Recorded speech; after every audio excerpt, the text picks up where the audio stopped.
For this tech challenge, we're going to take a look at a website called Kahoot, and it's a fantastic site. It's really easy to use, and it lets you turn quizzes and questionnaires into a fun, interactive game that's competitive that everybody in your class can play. You can do it with individuals or with groups, and beyond that, there's a lot of creative things you can do with it as well. So let's take a look. You're going to begin by going to getkahoot.com, and then you're going to click sign up for free. And you just need to enter the fact that you're a teacher and type in your school, username, email address, and come up with a password and then create the account. I've already got an account, so I'm going to go ahead and sign in right now. The first time you sign in, it's probably going to take you through a series of pictures that show you how the program works, and feel free to look around at that. It's done really well. But let's go ahead and get started on how to create a quiz. First of all, there's 3 different types of things you can create with Kahoot. In this tutorial, I'm just going to go through how to create a quiz, which is the most common one. So I'm going to click on quiz, and I'm going to give it a name. And so for the tech challenge, you want to type in tech challenge quiz, and then put a hyphen in and put your name. And we'll click go. Okay, this is the question page where you type in your question, and then you put in all the possible correct or incorrect answers. So up here you've got a little bit of control over the text. You can bold, italicize, superscript, subscript, and special symbols, including some math symbols here. So if you're doing a math equation, it's not real functional, but it'll work. And another alternative, if you're doing this for math, is just to use one of those formula generators that creates an image, and you can add an image to your quiz, and I'll show you how to do that in a little bit. So for my first question, I'm going to type in a true-false question. Okay, over on the right side, you can see this is how many characters I have left. I'm going to choose to skip the image and video portion on the first couple questions. I can choose to make this a points question or a no points question. So it depends on how your competition is going to go. You might have some items in there that you don't want to do points on. But we'll leave that alone. And the time limit is adjustable. So you can do up to 2 minutes per question, but 20 seconds is fine for this. So this is the image area, and I'm going to skip that. Down here is where I enter my possible answers. And so this one is just going to be a true-false. And I need to make sure that I select one of these as the correct answer. And I do that by just clicking the button here. So that's a true statement.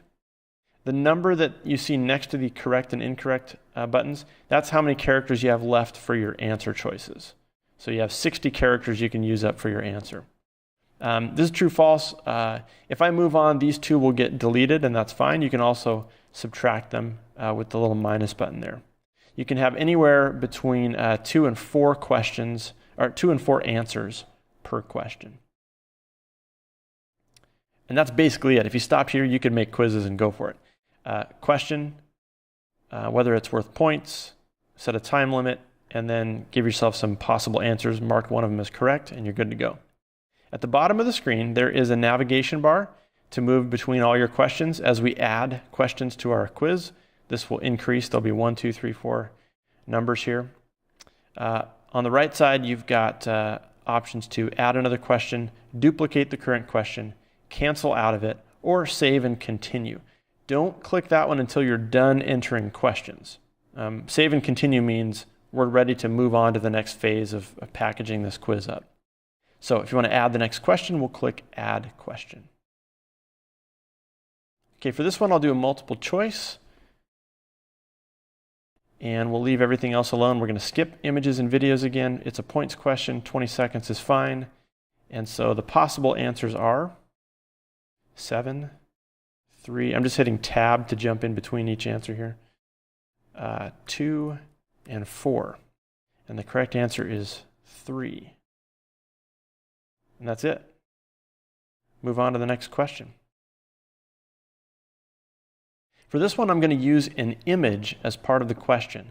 And so that's a useful technique. Also, since you're only limited to 95 characters for the question, if you've got a longer question, you could type it up and save it as an image and then just include the image here. It's a way around that limitation. So my question is short, though. I'm going to say, which stadium is pictured below. And then I'm going to insert an image. And so when you're on the image tab, you can shift between videos or images.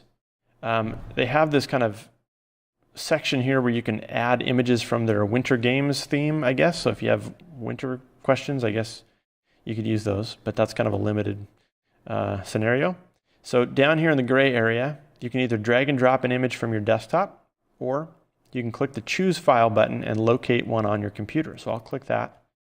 And on my desktop, I've got a folder of some images already. And here's one of CenturyLink Field. So I'll open that up. It's going to load the picture. And there it is. So now my question references this picture. So I'm going to put in some possible answers here. The CenturyLink Field is the correct answer. So add question. It's our fourth and final question for this quiz. Okay. So I'm going to click on the video tab, and I can just put in the link for a YouTube video. So I already have one selected here.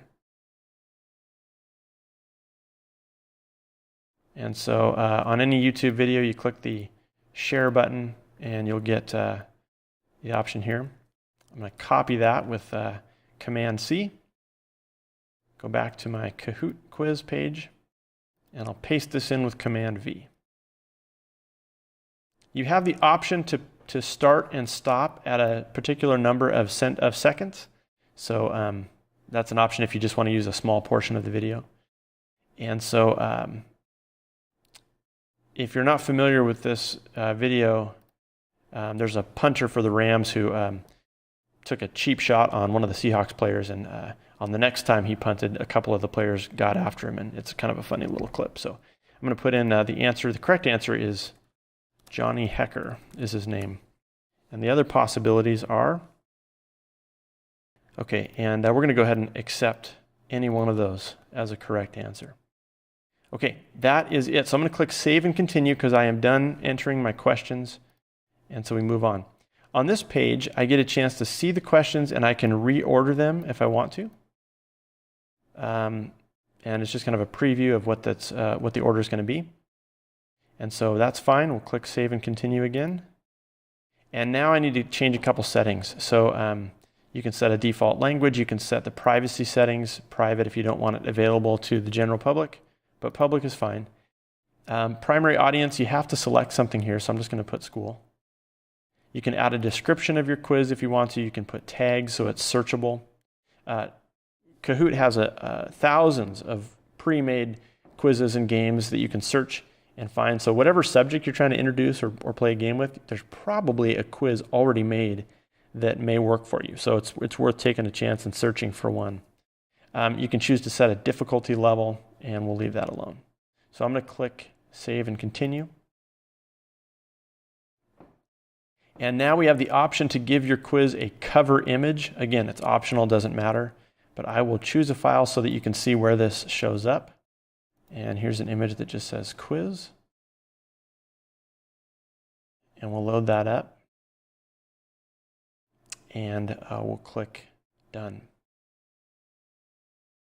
Okay, so on this page here, you have the option of playing your own quiz, and that would assume you have people ready to play it. Doing a preview one, which is really useful because you get to see the student's view and your own view as you work through it and make sure everything looks good, or to go back and edit the quiz. You can go to the Kahoot page or make another quiz. You can share it with one of their pre-made buttons here, or you can just grab this link. And to complete the tech challenge, this is the link that you need. There's another place where you can find it, so let me show you that as well. So I'll show you that in a little bit. For right now, I'm going to click the preview button and show you how that works. So click preview. And now what you get is a split screen. And this is the teacher view when you're running the quiz. And this is what a student or somebody else who's playing the quiz will see. They need any device to do it. You can do it in a computer lab. You could do it with their phones. You could do it with iPads. Even if you only have 3 or 4 computers to use, you can put them in groups and have the group huddle around a computer and they all pick the answer together. So it's really flexible.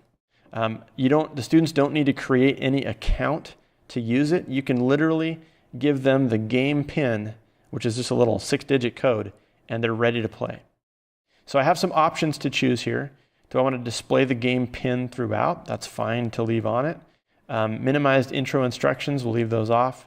You can randomize the order of the questions if you want to, or you can randomize the answers. So it's all mixed up, and that doesn't matter to me, so I'll leave that off.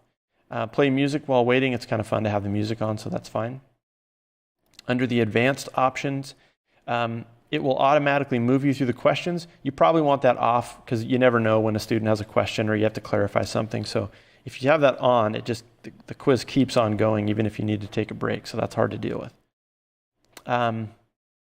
This one, if you're going to do multiple games, they may have to rejoin each time, and you can display your venue's Wi-Fi details to the players. That might be useful if they're using their devices and they're not sure how to connect to the internet. Here at school, probably is not an issue. So to summarize, I'm leaving all the defaults as they are. I'm going to click Launch, and here we go.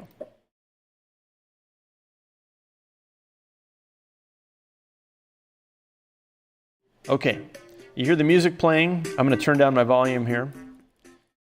And it has generated a unique game pin, and anybody in the world who has this pin can join our game. So you would put this up on the board or display it on the projector, really is what you do. And so your students would all type this in. All they do is go to kahoot.it, and then they type in this code to play. So over here on the phone, I can participate. So I type in the code, 258637, and I click Enter. And then it recognizes that I'm getting into this game, but I need to give myself a nickname. So we'll say I'm Joe. And I'll click OK, Go. And it says that I'm in. And so I can see my nickname right here on the screen. From the teacher view, you'd have a whole list of everybody that joins the game. And as soon as you've got everybody, you click Start. Here's our quiz image. That's our title screen. Here's the first question. The Seahawks are a football team in the NFL. And now the countdown is going. We have 17 seconds left to pick true or false. So on the player, I just see the two shapes. So I see that that's a true statement. So I want to hit the red button to score my points. Okay, I got correct. Instant feedback. The student knows they got it right. And on the screen, you're not being identified if you have enough players. You'll see here, it just shows how many players got it correct, and that's fine. You get more points the faster you answer it. So if I had answered it right away, I could get 900 points, up to 1,000, I think is the range there. So if you wait all the way until almost the buzzer, you don't get as many points. Okay, I'm going to hit Next, and on the following screen, you get a leaderboard of the top 5. So in this case, if you're only playing with 3 or 4 or 5 students, just be aware they're going to see themselves ranked, and so that might be an issue. You might get a student that feels bad about being in the bottom spot, and you can tell them to just toughen up and deal with it. So just be aware of that. So we can move on, and if you've got a room full of 30 kids, then not a big deal because only the top 5 are up there, and they probably want to be known for their scores anyway. Okay, question 2. Here's the question. We get a second to see the question, and now the timer's going. How many Super Bowls? The correct answer is 3, so I'll click that one. And we move ahead. And next. Okay, here we get to see the question that has a picture attached to it. Which stadium is pictured below? And I can see that is CenturyLink, so we click the green button. And next, we're going to watch the video on this next one. So we always get this second or two to preview the question. And then when you do a video, it plays the video first, and the timer doesn't start until the video's over. So there's the cheap shot on the Seahawks player. And then he kind of chickens out a little bit. The next time he punts, he was a little worried about that. Okay, so now the timer is going, and if we know the guy, we know he's Johnny Hecker, but we could pick any other name on this one, so we'll call him Scaredy Cat, and we'll get points for that. Okay, and there's the end scoreboard. Again, it shows the top 5, but there's just one in this preview version. So I'll click End, and there's our winner. And so that's basically it. So this is a new tab that opened up to do the preview. I can click the X and close that out. And we'll leave that page, and I'm back here to where I was with the... When you're finally ready to actually play the quiz with students, you just want to go to My Kahoots, and then you'll see your list of quizzes you've created there, and you want to click the play button. And that's going to put you into the mode where you have your teacher view only on your screen, and then as soon as you launch it, it becomes a live game, and you want to have this up on the projector, and students either in the computer lab or on their devices can type in the code and join the game. And so as a teacher, you just see this and you just kind of move through as the students answer the questions. Okay, so like I said, this link down here is the one that you want to copy and paste for the tech challenge, but there's another place where you can find that. So if I go back to My Kahoots right up here, I will see a list of all of my different quizzes and games that I've created. And so there is a share button here, but you don't really want to use that. That's only for sharing within the Kahoot website. And so I'm going to cancel that. If you want to just get the link, click on the name of your quiz, and then right here you'll find the link for it. And it's kind of a small place and an awkward spot to put that. I don't know why they made it so easy to overlook, but that's where the link is. So you can right click and copy that link address, or you can just do copy or Command C. And then what you want to do is go back to the Tech Challenge Google Classroom page and post a link to your answer in the comments section. And then once you've posted that in the comments, go ahead and open the assignment and click Mark as Done. And then we'll know that you have completed the assignment. Okay, have fun with that one.